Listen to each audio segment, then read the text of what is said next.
during our liberation war. They supported us. Not only that, after 75, when we mother, brothers, everybody, only we two survived. So they get shelter. সাময়িক সময়ের জন্য আমি দেশ ছেড়েছি, কিন্তু আজীবনের জন্য নয়। আমার সঙ্গে যা ঘটেছে তার সবকিছুর হিসাব নেব আমি। এটা আমার দেশ, এটা আমার হাতে গড়া বাংলাদেশ। ক্রিকেট ক্যারিয়ারে খারাপ সময়ের মুখোমুখি অনেকবারই হতে হয়েছে সাকিব আল হাসানকে। কখনো আইসিসি থেকে নিষেধাজ্ঞায় পড়েছেন, কখনো বা খারাপ ফর্ম কিংবা ভক্তদের সঙ্গে ঝামেলায় জড়িয়ে সমালোচিত হয়েছেন। তবে এবারের ঘটনা সবকিছুকে ছাড়িয়ে গেছে।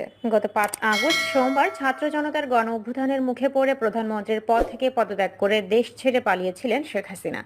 আর সদ্য বিলুপ্ত হওয়া দ্বাদশ জাতীয় সংসদের আওয়ামী লীগের টিকিটে নির্বাচিত জনপ্রতিনিধি ছিলেন ক্রিকেটার সাকিব আল হাসান। মাত্র কয়েক মাসের ব্যবধানে সংসদ সদস্যের পদ খোয়ালেন। কানাডায় খেলতে নেমে চরম লাঞ্ছিতও হয়েছেন।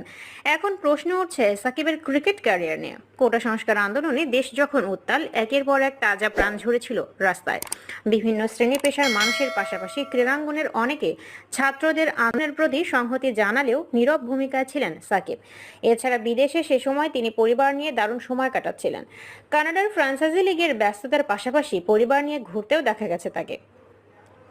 শুধু তাই নয়, প্রবাসী দর্শকরা আন্দোলনে তার ভূমিকা নিয়ে প্রশ্ন তুললে তিনি পাল্টা বলেছিলেন, দেশের জন্য আপনি কি করেছেন?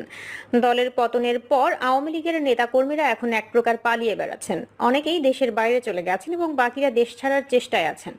এমন অবস্থায় সাকিবের ক্রিকেটে ফেরা নিয়ে অনিশ্চয়তা আছে। গুঞ্জন আছে এমন পরিস্থিতিতে হয়তো দেশে ফিরবেন না তিনি। সেরকম বাধ্যবাধকতাও নেই অবশ্য, কারণ তিনি এবং তার স্ত্রী সন্তানেরা যুক্তরাষ্ট্রের বাসিন্দা। এ বিষয়ে নাফিস বলেন, রাষ্ট্রপতির আদেশ অনুযায়ী সাকিব আল হাসান এখন সংসদ সদস্য নন।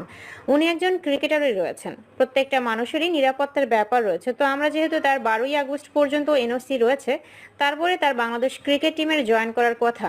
নিজের ভুল বুঝতে পেরে ফেসবুক লাইভে এসে সাকিব বলেন, হিসাবে মনে করি আমার কোনো